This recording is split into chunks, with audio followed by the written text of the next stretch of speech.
Hello everybody, and welcome back to another video here. Today I've got an interesting video for you. I've been encouraged by a Mrs. Trellis that I should go into the fashion review world. Now, I understand that this is not my typical content, and I will admit not to know much about the field of fashion or where it is. The fields I tend to tread in are more grass-covered and mud-covered and track-laden, so I'm afraid if I appear to be quite new to the field that is of fashion, wherever that may be, that would be because I'm quite new to the field of fashion, wherever that may be. I'm just going to turn on the light, okay? Just got a match here. There we go. These modern conveniences are quite nice. I only took one match. Okay, and didn't even have to replace the oil. So we have here. I should explain that these pictures have been I've found from the Metropolitan Museum of Art. And should you wish to view some of these and more, you may go on to the site on the web for the Metropolitan Museum of Art. Here we go. Starting off with this piece here. It appears to be one in a what I would describe as a dress, possibly a skirt. Gloves may be involved. So there we go. We'll start.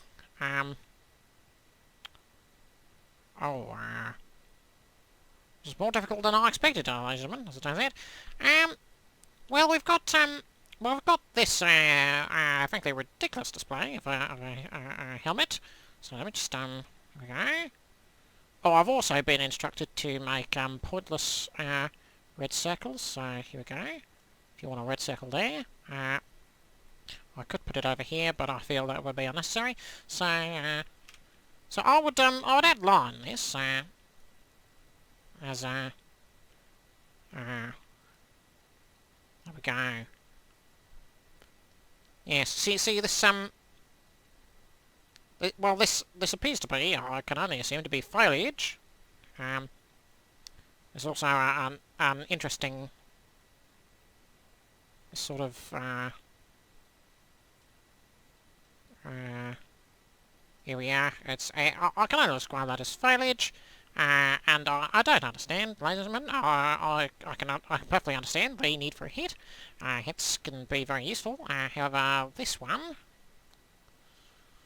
not sure it's my style actually, especially the centre of it here being the centre of the head. Now it doesn't appear to be I suppose this area could be more practically shaped to keep rain from the eyes, but I believe there's I would describe that as broccoli, ladies and gentlemen. So I'll just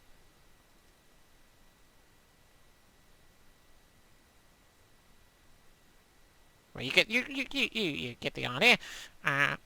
So this is an interesting shape. It doesn't really follow the shape of the head. Unless, well, I don't think that's the shape of my head. So we've got we moved down to that's going to be a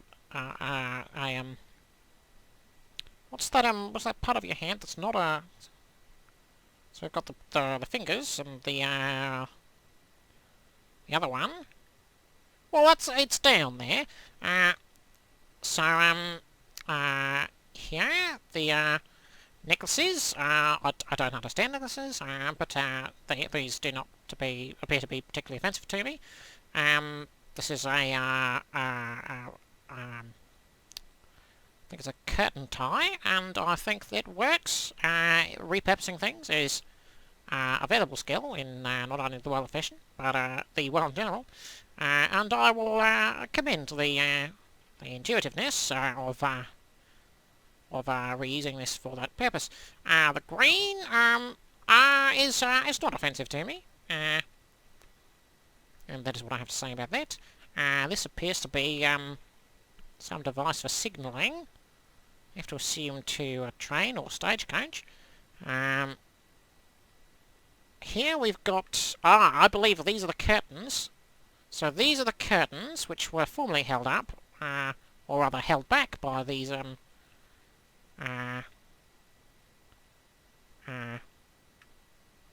tires. So the curtain tires, you know, keeps them away from the windows when you want the sunlight. Here we find that I would if I were to make a suggestion, I think that would be an excess of material. I think a much more practical arrangement could be used. For instance, you could you'd have even half the curtain you have there, which could be instead of be made into one skirt, you could make it into two, possibly more. Not sure. And I think I would I'd find a lining at the bottom less likely to attract mud, because these are functional items and should work in the real world. It's not just in the fashion halls of Ballarat, I don't know. And I think oh, this is interesting. We've got some is this gilding? It appears some gold leaf has been welded onto the ends of these arms, and I can only assume that these are gloves, because they are clearly not human hands. We've got an interesting line, actually. I think from there to the elbow. You see, I wonder whether that's drawing the eye. I think the shape of the hip there is repeated here. You see these the curtain ties you see here, which were again around there. I think yes, that's I think that's a motif chosen by the artist. It reminds me actually of actually.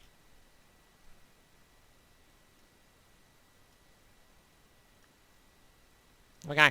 Locomotive. It's wheels. It's the wheels of a locomotive, you see. I see now what the artist is going for. I see that, you see. You see, it's a set of powered wheels. I like that. That is an interesting that's an interesting thing they've done there. And I approve. The outfit overall, oh yeah, we have I see sort of some manner of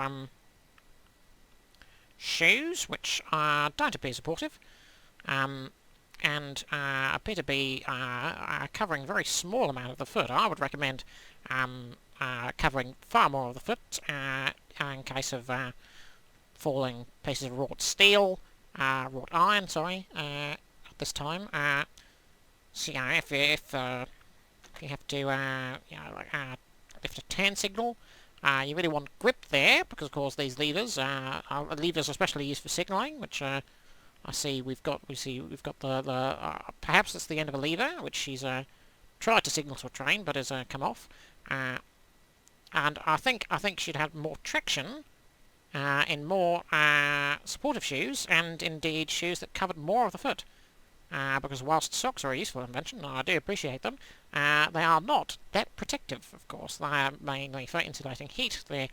And then I think I would say overall, my gut reaction is it's the thumb down. It's I'd say a thumbs down there. However, simply the ingenious use of excess curtains, I will change that to a thumbs up, ladies and gentlemen. I'll just pull up now the next one. Here we go. Now here's an interesting motif here. Now this suffers from a similar problem as the last one, and there's an excess of material. See, I think this is actually the mattress lining. See, it's bunched up, you know, to keep the lining adhered to the mattress. And again, I applaud the interesting use. However, I'm not sure I'd line my mattress with this many dots. Seems a bit exorbitant to me. However, I'm aware some people like excessive things, and again, I appreciate the creativity, but I feel this is again attracts dirt.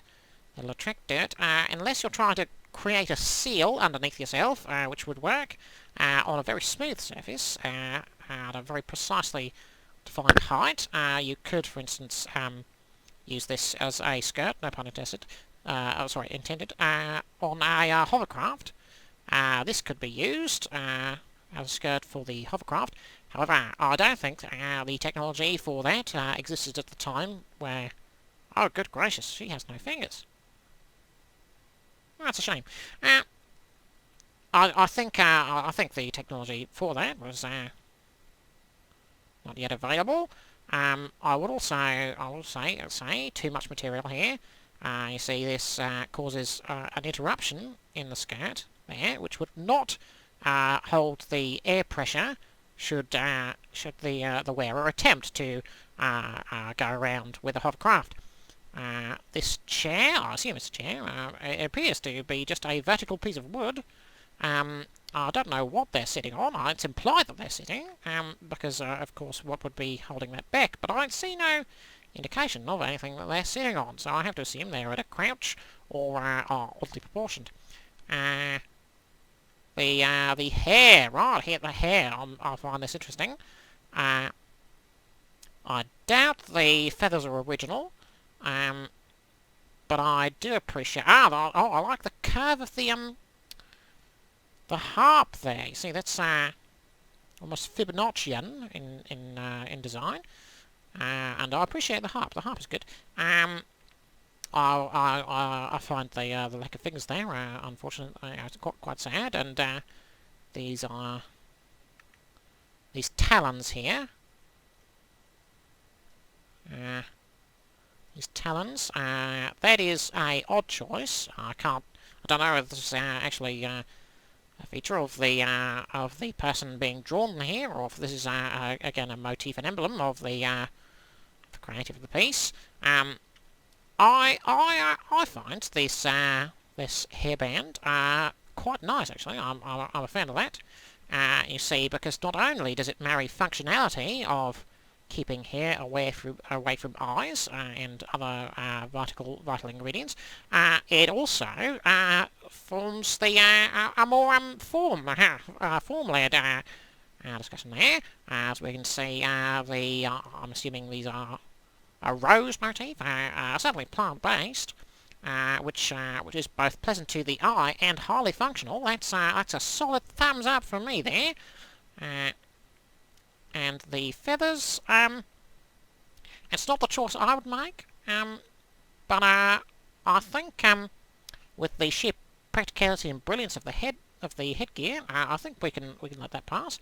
And I'm not a fan of the chair, as is implied here. Well, there we go. Moving on to the next piece. Right, okay, this is interesting. So, what we have here is an interesting use of a snake to keep hands warm.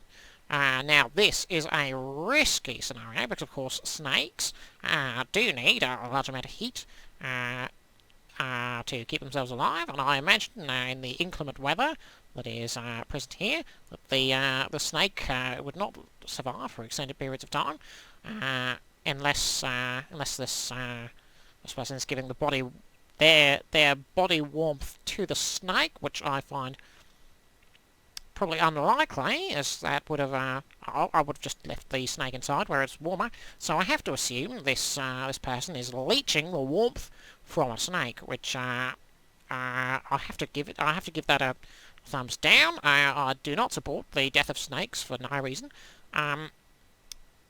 Here we go. So this is again more material than I would use, but not exorbitantly so. And these ribbons? No, sorry, these are ribbons. I don't understand them. Perhaps these ribbons are holding up the hairpiece. Now, the hairpiece, again, I appreciate something that can marry both design and functionality in the same thing. Now, I can forgive our little embellishments if it contributes to a whole, and I believe that if I'm assuming, for giving the benefit of the doubt, that these ribbons are somehow aiding in keeping the structural integrity of this hair stoppy thing, hair eye stop thing, so hair doesn't go in eyes. These wheels. These wheels here, I find an interesting choice. I have to assume this was from a naughty. I don't know when this was, when this picture was taken. So, I don't know whether I don't think that would be Hornby. These wheels are far too large. I suppose they could be mimicking the driven wheels of the Stephenson rocket. But I don't understand the placement, if I'm honest. Unless she's implying that their mind is driven on steam, which seems unlikely, given they're killing a snake. So I'm going to give it a thumbs down. In general, for the brutal snake murder. So, coming on to the second to last piece. Now, this could be another snake. Could be another snake. This is a much more acceptable use of material. We can see that this is several layers. So, whilst you may expect that doubling the amount of material there with other layers I would naturally be against, I'm not actually. My problem is not with the amount of material. It's the amount of material for utility. Now, I can see that this is clearly they're layered for warmth. Which I can understand and wholeheartedly approve. Again, odd choice for the snake then. Perhaps this was a fashion icon at the time. I don't remember any snake murder at the time, but I wasn't really paying attention. The vertical lines I find interesting.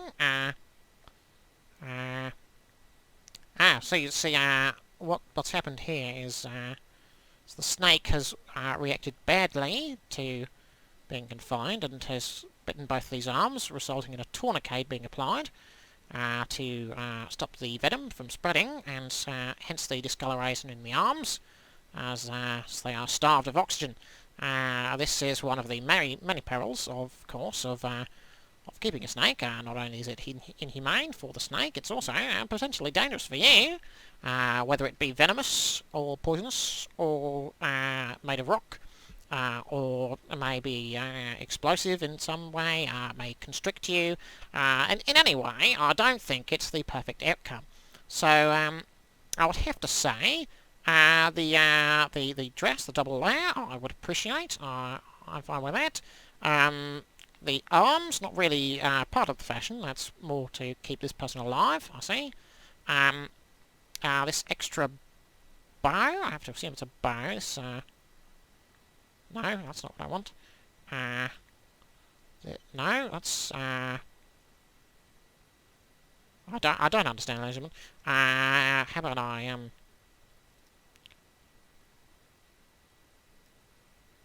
that's better.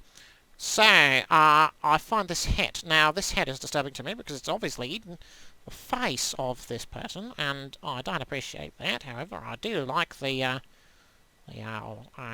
floral pattern on the back, and the lines which repeat or echo the lines of this. I think now that takes some forethought. And so, so for the fashion itself, I will give a thumbs up. To the behaviour of the snake killer, I will give a thumbs down. Going on to our last lot. No. Okay. Oh dear. Oh dear. I don't believe this is any for. This is from the Metropolitan Museum of Art anymore. just gonna check something. Yeah, the name of this picture is Fashion Man Person Shorts. An interesting name, to say the least, and I can give you an instant thumbs down. You see, this is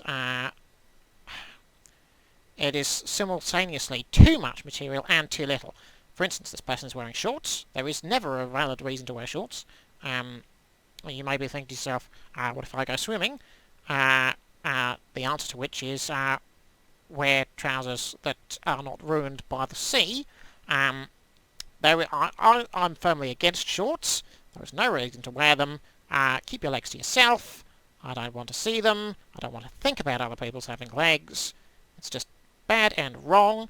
The pastel palette here, I won't comment on because I'm not a colour theorist as myself. However, this arrangement of I have to assume a vest and almost formal shirt underneath is a real problem. You see now, you can wear a vest if, for instance, it is extremely hot or you're going through a large amount of physical labour. I'm not de facto against the bearing of arms if it serves a purpose. However, I would recommend having your arms covered in such instances where there is a threat to them.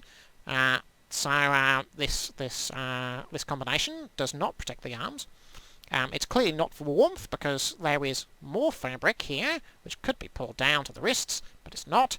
And if it's for thermal control only, why would you have two layers? Just wear either something more fitting to the conditions you're in. Anyway, if you want to be cooler, you only have to wear one of them. If you want to be warmer, you can wear one piece of article of clothing that is not as compromised. Neither of them do the job that they're there for, apart from, I guess, double protection of the shoulders, which I don't think is this person's main goal here. It's a strong thumbs down all over. This hair is silly, and I can't think of anything more to say than firmly don't approve rather. Pockets this time, I strongly suspect those pockets won't be functional. Pockets are a wonderful invention. Please do not besmirch the pocket by making them non-openable. A pocket is there to be useful, and if you add them purely for effect, you're a terrible person, probably. Well, actually, I'll retract that. I'm not going to say anyone who adds supplemental pockets is a terrible person, but I do think they should think about their choices quite strongly and immediately. Also, have I mentioned that they're wearing shorts, and that is just a problem. I don't care who you are. That's wrong. Just objectively. Also, how is it that you can have two shirts on and still have this lower cut? It's bad.